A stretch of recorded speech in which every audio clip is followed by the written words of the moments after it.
I go by the name of Nice Guy. I'm talking on behalf of my people. This message is to you, our leaders. Which kind of leading is this? Nigeria is my country. Yo, yes, come on.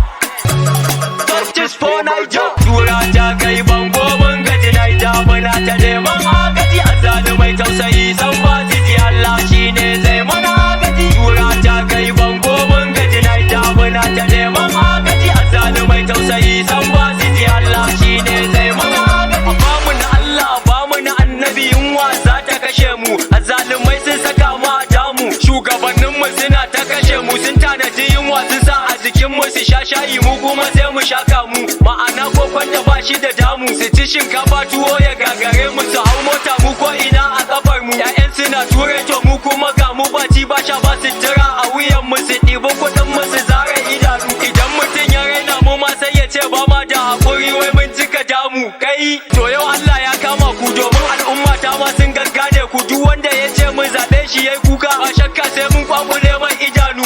A yanzu mun daina bi sannu sannu, mun fito da niyyar mu kwato 'yancin mu a ƙasar nan aka binne cibiyar mu. Kaunar ki Naija tana jinin jikin mu, suna saka bom suna ta farfasa mu. Kai haka suke mana duk abin da muke ba sa gani, sun watsa mu a bora sun bar mu muna gunaguni. Ba abinci ba ruwan sha amma ni da suna gani, muna ta mutuwa asibitin mu babu magani. Ina tsoron faɗa gaskiya dan kan ku barar da ni, to dole ne in faɗa da ubangiji ya san da ni. Kofar a buɗe take ga mai san gani sai ya gani. Garin Kano nake a nan garin ake zub da jini, ci gaba muke bukata ga irin shi kuna gani. Tura ta kai bango mun gaji Naija muna ta neman agaji. Azalumai tausayi san ba su ji Allah shine zai mana agaji. Yau shekara bakwai rabona da in saka ɗinkin sallah ana buki amma bana samun koda naman sallah. Mama da baba suna gefe aljihu ba na rayya cututtuka kala kala kamar irin malaria. Mu da kasar mu amma muna fama da gidan haya, haraji na zalunci a ce wai dole sai ka biya. In kun iya zalunci to ai mu waka muka iya, da ita muke faɗa gaskiya ba bakin gajiya. So nake ku ji sannan gyaran ƙasa ku yi. Tura ta kai bango mun gaji Naija muna ta neman agaji. Azalumai tausayi san ba su ji Allah shine zai mana agaji. A Kano an ɗibi 'ya'ya an fitar daga arewa, an kai su kudu a musuluncin su ana cirewa. Yaran nan 'ya'yan ku ne 'ya'yana ne 'ya'yan arewa, amma muna ji mun yi shiru ba mutan arewa. Shugabanni nake nisinin ban ji kun magana ba, ga masu laifi a hannu ba za ku yi hukunci ba. Dan 'ya'yan ku aka ɗiba ai ba za ku yafe ba, za ku yi ɗaurin da rai ba ku sa an harbe ba. Me amfanin shugaban da ba zai ceci kasa ba haba.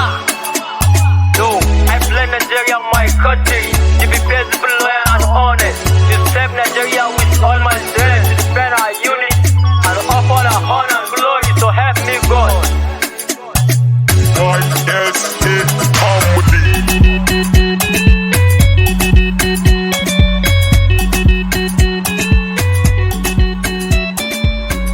Mr. Otalibang.